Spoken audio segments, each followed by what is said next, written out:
ഗുരുവായൂർ അമ്പലത്തിൽ തൊഴുതിറങ്ങിയതിന് ശേഷം കണ്ട കുറച്ച് കാഴ്ചകളാണ് ഇന്ന് വീഡിയോ ചെയ്യുന്നത്. രാവിലെ വാഗച്ചാർത്ത് നിർമ്മാലിയൊക്കെ കണ്ട് തൊഴുതിറങ്ങിയതിന് ശേഷം മമ്മിയൂരും പോയി തൊഴുതിട്ട് വന്നു. അതിനുശേഷം അന്നദാനവും കഴിച്ചിട്ട് ഇറങ്ങുന്ന വഴി നല്ല തിരക്കായിരുന്നു ഭക്ഷണത്തിന്.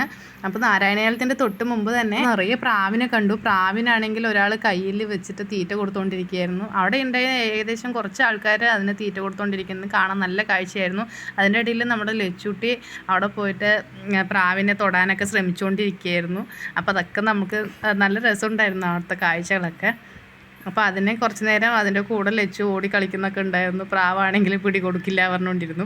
അതിനുശേഷം ഞങ്ങൾ അവിടെ നിന്ന് കുറച്ച് കുട്ടികളുടെ ഭരതനാട്യം ഉണ്ടായിരുന്നു മേൽപ്പത്തൂർ ഓഡിറ്റോറിയത്തിൽ വെച്ചിട്ട്. അതും കുറച്ച് നേരം കണ്ടുകൊണ്ടിരുന്നു. പിന്നെ കുറച്ച് ഫോട്ടോസൊക്കെ എടുത്ത് പിന്നെ അവിടെ നിന്ന് നമ്മൾ അമ്പലത്തിൽ നിന്ന് ഇറങ്ങുകയാണ്. അപ്പോൾ ഇറങ്ങുന്ന വഴിയിലാണെങ്കിലോ നിറയെ കടകളൊന്നും. അപ്പോൾ ആ കടകളിലൊക്കെ കയറി കുറച്ച് സാധനങ്ങളൊക്കെ വാങ്ങി ഞങ്ങളങ്ങനെ നമ്മുടെ നൊസ്റ്റാളജിക് ടേസ്റ്റി ആയിട്ടുള്ള നമ്മുടെ പുളിമുട്ടായിയൊക്കെ വാങ്ങിയിട്ട് പപ്പടവും ഗുരുവായൂർ പപ്പടമൊക്കെ വാങ്ങിയിട്ട് അവിടെ നിന്ന് ഇറങ്ങി ഗൈസ്.